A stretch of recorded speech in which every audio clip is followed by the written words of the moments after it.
दिनांक 28 सप्टेंबर 2025 रोजी औसा तालुक्यातील उजनी येथे अतिवृष्टीच्या झालेल्या पावसाने तेरणा नदीला आलेल्या पुरामध्ये उजनी येथे पुलावर रानमांजर अडकून पडल्याचे काही नागरिकांच्या लक्षात येताच नागरिकांनी प्राणीमित्र गजानन मिटकरी यांना केला phone.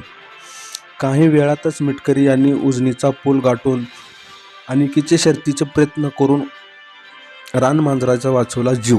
India star news 9 Marathi, Maharashtra, Ausa.